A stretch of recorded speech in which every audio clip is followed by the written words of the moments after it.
इम्तियाज जलील यांच्या आव्हानाला आता गायकवाड यांनी प्रत्युत्तर दिले। दोघांमध्ये तिसरा कुणीच येणार नाही असं गायकवाड यांनी म्हटले। आपण भेटू आझाद मैदानावर, कुणामध्ये किती दम आहे पाहू असं संजय गायकवाड यांनी म्हटले। जागा तुमची, वेळ तुमची, सांगा कुठे यायचं असं जलील यांनी म्हटलं होतं आणि त्याला आता गायकवाड यांनी उत्तर दिले।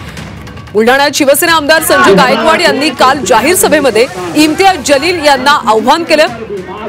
जागा तुमची, वेळ तुमची, सांगा कुठे यायचं असं जलील म्हणाले होते आणि त्यावर प्रतिक्रिया देताना आमदार संजय गायकवाड म्हणाले की पोलिसांनी मला विनंती केली म्हणून इम्तियाज जलील यांना बुलढाण्यात पाय ठेवता आला। मला त्यांच्याविषयी द्वेष असता किंवा जातीवाद असता तर मी त्यांना मराठवाडा बाउंड्री पार करू दिली नसतं असं गायकवाड यांनी म्हटलं।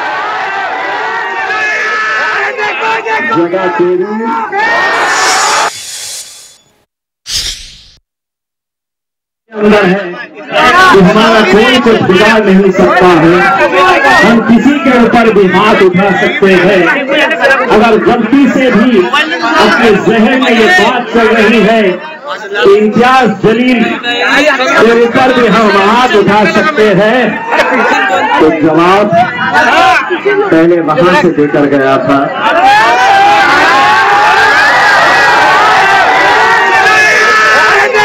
जगह तेरी तुम तेरा,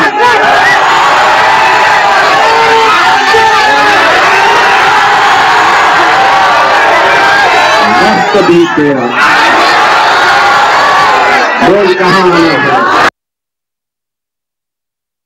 पण हा वारंवार जर मला चॅलेंज करत असेल तर माझं याला आव्हान आहे की तू तुझ्या धर्माच्या लोकांना पण आणायचं नाही, मी माझ्या धर्माच्या लोकांना आणणार नाही आणि तुला एवढी खाजच आहे तर तू एक मला अपॉइंट करून दे पोलीस महासंचालकाच्या नावाने की आमच्या दोघांच्या वादामध्ये आमचं दोघांचं काय बरोबर झालं तर आम्ही याला दोघे स्वतः जबाबदार राहू। आणि ना तुझं संभाजीनगर ना माझं बुलढाणा, तुला मी पत्र पाठवतो, तुला लेखी कळवतो, त्याप्रमाणे तो अपॉइंट करून दे आणि मग आपण भेटूया आझाद मैदानावर। कोणात किती दम आहे, काय फैसला व्हायचा तो पोलिसाच्या साक्षीने होईल। दोघांच्या मध्ये तिसरा कोणीच येणार नाही।